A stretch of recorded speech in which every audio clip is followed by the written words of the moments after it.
Unpack the pool wall and stand it on end on this plywood. Look for the arrow to tell you which way is up. Cut the strap, being careful not to scratch the pool wall with the knife. The pool wall is wrapped really tightly, so to make things easier, Jeff and I are going to unravel the coil.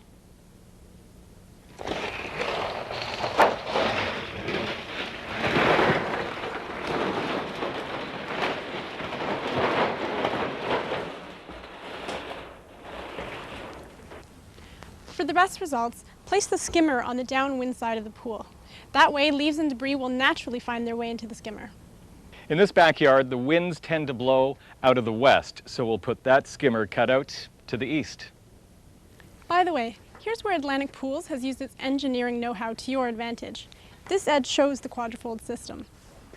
The wall seam is formed by a double fold that's 4 times the thickness of the wall. And notice that the holes aren't evenly spaced. They're engineered to counter the force of the water on the pool wall for extra strength and stability.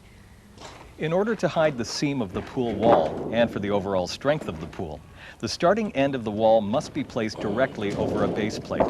Slide the bottom edge of the wall into the curved bottom rails. This is where extra hands are useful. Get someone to hold this end of the pool wall in place as you work. Or you can use a ladder and temporarily duct tape the wall end to the ladder to hold it up.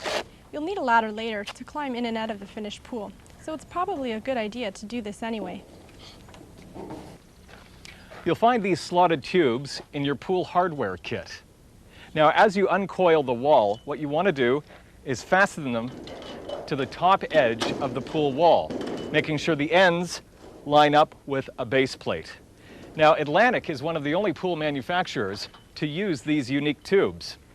They allow the wall to stand on its own without having to use cumbersome guy wires.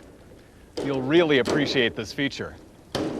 Where the slotted tubes meet, join them with a slotted tube connector. Slide one end of the connector onto the tube and slide the next tube into the connector, leaving a 1/2 inch or 13 millimeter gap between each slotted tube. Continue working your way around the pool, uncoiling the wall as you go and moving the plywood sheets or cardboard as necessary. Keep sliding the bottom edge into the base rails and covering the top edge with slotted tubes and tube connectors.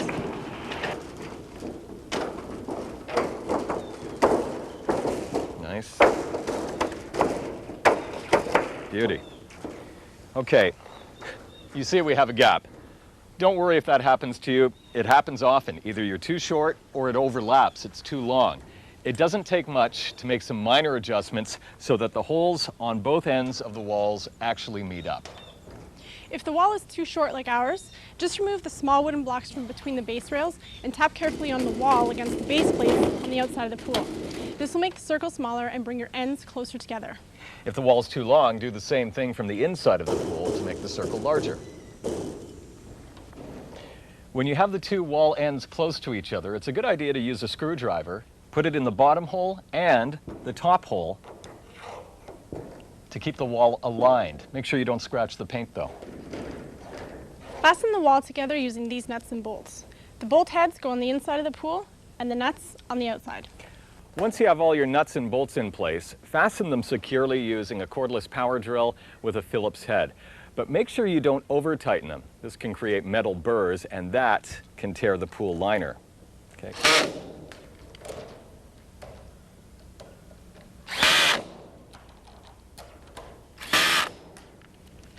After you've tightened all the bolts, cover each bolt head with 2 or 3 strips of duct tape.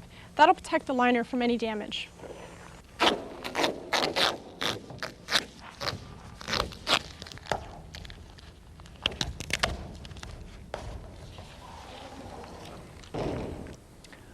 Once you've got the pool wall up, what you want to do is take a piece of cord and a line level, stretch it from one side of the pool to the other, and make sure it's all level.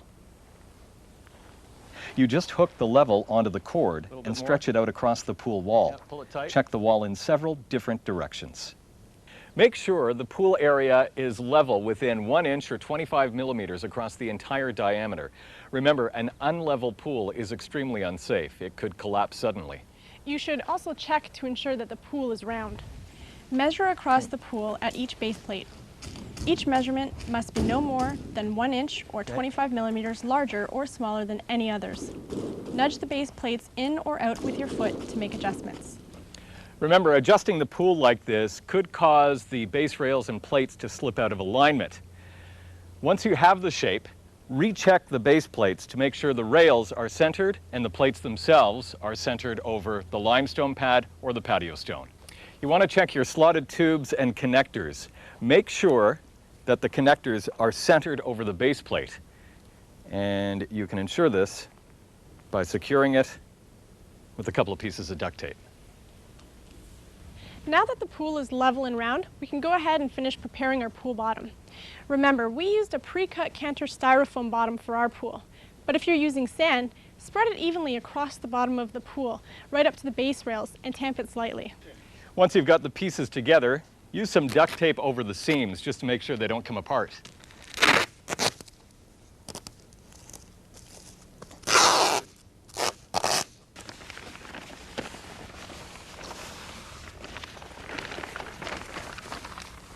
Regardless of whether you've used sand or a Cantor pool bottom, you'll need to make a gently curved cove around the bottom edge of the pool using brick sand. The cove is an important part of the pool structure because it redistributes the water pressure to the bottom edge of the pool wall. The cove must be 6 inches or 15 centimeters high and about 8 inches or 20 centimeters wide all around the pool. Pack the cove firmly, but make sure you don't push too hard or you could move the pool wall. With 6 and 12-inch skimmers, you'll need to install a wall saver gasket before adding the liner. It acts as a safeguard against corrosion and provides a watertight seal around the skimmer cutout. Gently spread apart the 2 layers of the gasket and install into the skimmer cutout so that it sandwiches the wall in between the 2 layers.